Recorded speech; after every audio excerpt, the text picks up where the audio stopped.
A medida que construimos nuestro documento a base de capas, vamos a notar que el tamaño del archivo se va volviendo cada vez más grande. Aquí en la parte de abajo de este archivo tengo activada la opción para mostrar el peso. Si no la ven, pueden dar clic sobre esta flecha y escoger, aquí no se alcanza a mostrar en pantalla, la opción mostrar y luego ubican tamaño de archivo. Los números que aparecen aquí en esta casilla sugieren que el peso de un documento conformado por múltiples capas va a ser mucho mayor, que es el de la derecha, que el de un documento formado por una sola capa o con todas las capas acopladas. Podemos darnos cuenta que va a ocupar mucho más espacio en el disco duro entre más capas tenga. Por eso, si estamos construyendo un documento con múltiples capas, es bueno y cada vez que sea posible acoplar información de varias capas en una sola. Pero tengan en cuenta que una vez que acoplemos información de varias capas en una sola, no vamos a poder editar los documentos que la integran por separado sin antes tener que reseleccionar y aislar los objetos que queremos editar. En este documento, por ejemplo, que está conformado por 1, 2, 3, 4, 5, 6, 7 capas. Supongamos que he decidido dejar estas dos capas que hacen parte del fondo del diseño en una sola. La capa que tiene el fondo negro y esta capa que es una salpicadura roja.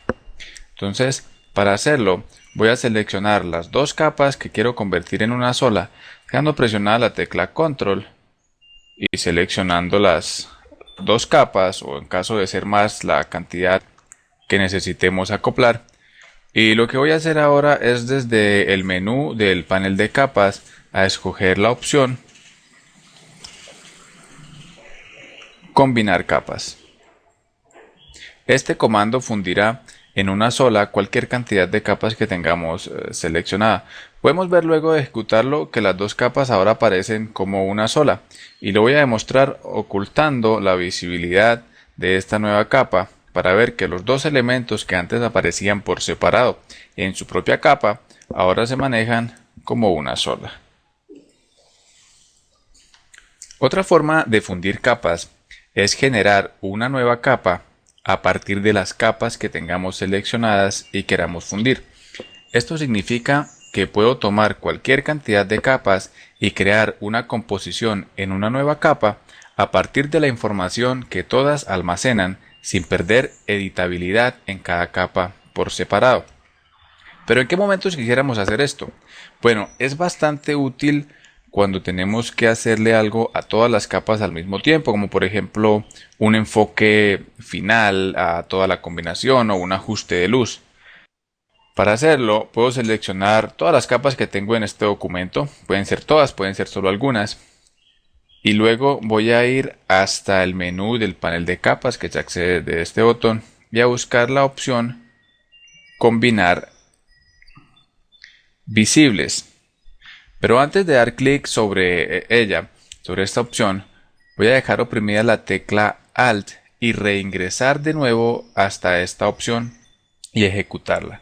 Voy a salir un momento, dejo oprimida la tecla Alt, accedo al menú, sin soltar el botón del mouse, busco la opción de combinar visibles. Y el resultado es una nueva capa encima de la última que tenía seleccionada, que era esta capa de texto, con la información de todas las capas que quería acoplar. Voy a quitar la visibilidad de todas las capas que están debajo, para que vean cómo la información aparece ahora en una sola capa, que es esta capa 1.